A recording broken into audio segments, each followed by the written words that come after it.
Olá, aqui quem fala é o professor Bruno Leal. Seja muito bem-vindo ao nosso DVD Juros Compostos, uma matéria muito importante, mesmo porque ela é bastante cobrada nos mais diversos concursos, como também muito importante no nosso dia a dia, não é isso? Vamos lá, passo a passo, devagarzinho, bem mastigado, como você gosta, como você já se acostumou com o nosso estilo, para a gente aprender essa matéria tão importante. Desde já convido você a enviar suas dúvidas, críticas, sugestões, até eventuais elogios para nós através do site www.senhortesconcursos.com ou então profbrunoleal.blogspot.com. Mande suas dúvidas, que a gente, na medida do possível, vai responder, inclusive em vídeo, no projeto Questão Nossa de Cada Dia, que você encontra lá no site Senhor dos Concursos, na seção Vídeo Aulas. Também no site senhortesconcursos.com você vai encontrar milhares e milhares de exercícios, não só de matemática, como de todas as demais disciplinas normalmente cobradas em concursos, como português, direito, informática, etc. Além de simulados, provas para download, fórum para debates, aulas em áudio, aulas em vídeo e um arsenal de materiais didáticos importantes, praticamente inéditos no mercado, que vão auxiliar muito a você na preparação para os concursos. senhortesconcursos.com, tudo que você precisa, meu amigo concursando, para a sua preparação num só site. Tranquilo? Vamos então iniciar nossa aula de juros compostos, sempre recomendando que antes desse DVD você tenha assistido ao DVD Juros Simples, porque vai auxiliar no processo de aprendizagem dos juros compostos. Também seria muito importante você dar uma olhadinha no DVD Logaritmos, já que iremos necessitar dele lá na frente. Tá ok? Então, se você não tem uma noção legal de logaritmos e não estudou ainda juros simples, eu recomendo que você primeiro assista a essas duas aulas para depois começar o estudo de juros compostos, para ficar mais fácil o seu entendimento. Ok? Então vamos lá. Admitindo que nós já tenhamos esses conceitos de juros simples e de logaritmos, vamos à nossa aula. Vamos imaginar também que aplicamos um capital de R$1.000 a uma taxa de 10% ao mês em duas aplicações financeiras distintas, uma no regime de juros simples e outra no regime de juros compostos. Vamos ver qual será ou quais serão as diferenças entre um regime e outro, principalmente no tocante à evolução do nosso montante. Como o montante vai variar em função da taxa e do tempo no regime simples e no regime composto. No primeiro mês de aplicação, o juro é de 10% em cima do capital inicial de R$1.000 que você aplicara. 10% de 1.000, nós sabemos que é R$100, não é isso? Então, tanto no regime simples quanto no regime composto, o juro no final do primeiro mês de aplicação é de R$100. E o montante acumulado até então é de R$1.100, tanto num regime quanto no outro.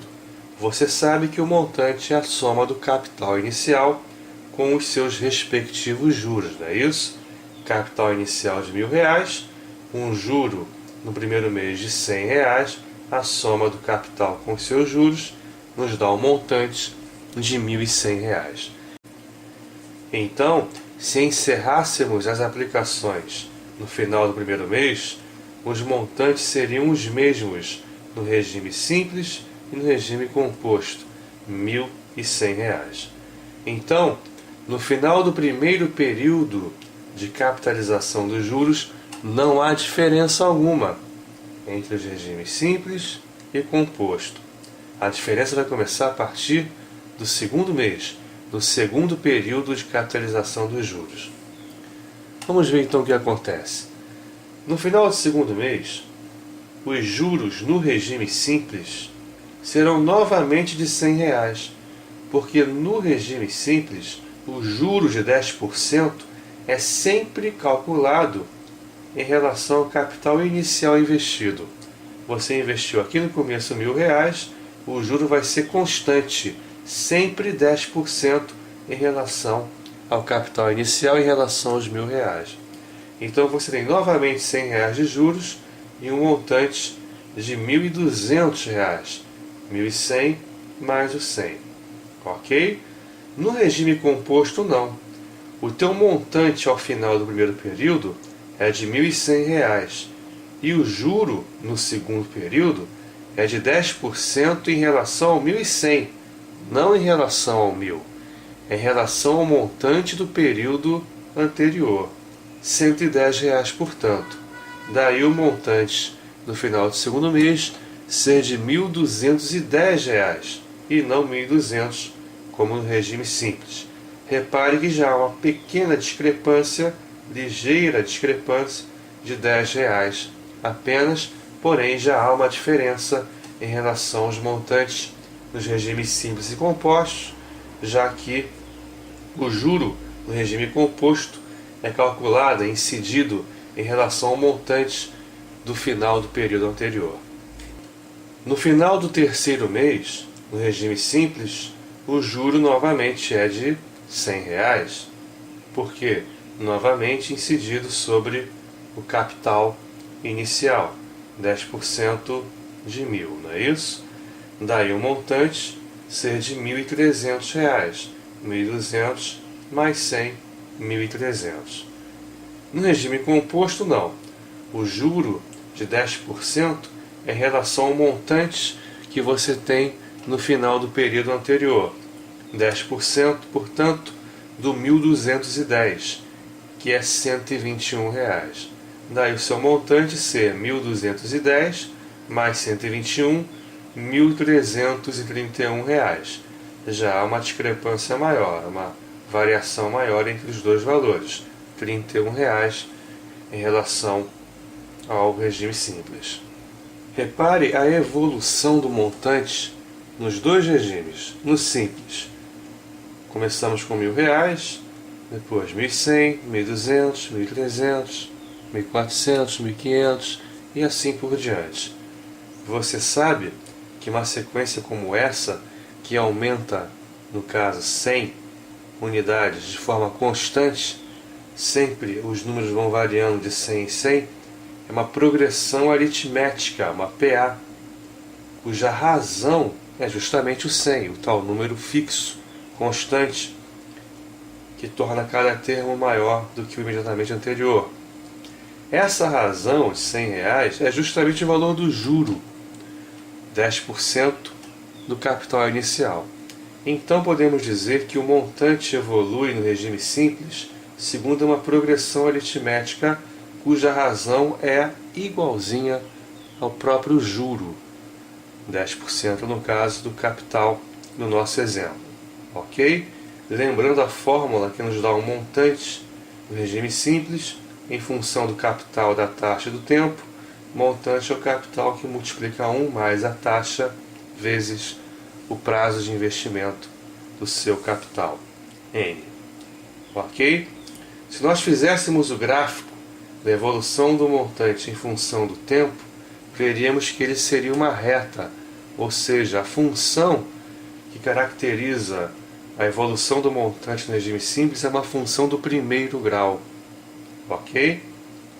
Já no regime composto, nós temos capital inicial de R$1.000, depois 1.100, 1.210, 1.331 e assim por diante. Ou seja, nós temos aqui cada capital sendo o anterior multiplicado por um número fixo, multiplicado por uma constante, multiplicado por 1,1. O 1.100 é o 1.000 vezes 1,1. 1.210 é o 1.100 vezes 1,1, e assim por diante. Uma sequência em que os termos vão sendo multiplicados por um fator constante se chama progressão geométrica, não é isso? A razão dessa PG é 1 mais a taxa de juros. A taxa de juros é 10%, ou seja, 10 sobre 100, 10 centésimos, 0,1, não é isso? 1 mais 0,1, 1,1 de fato. Vamos agora estabelecer a fórmula mais importante nessa nossa aula de juros compostos, que fornece o montante em função do capital, da taxa e do tempo no regime composto. O montante é o capital que multiplica 1 mais a taxa elevado ao tempo. Iremos resolver quase todos os exercícios utilizando apenas esta fórmula. Não é preciso dizer que você vai ter que guardar, e guardar bem, e saber manejá-la, porque se cair juros compostos no seu concurso, vai cair, consequentemente, esta fórmula. Vamos resolver ao todo 32 exercícios de juros compostos. Então, acredito eu que você vai aprender com o pé nas costas.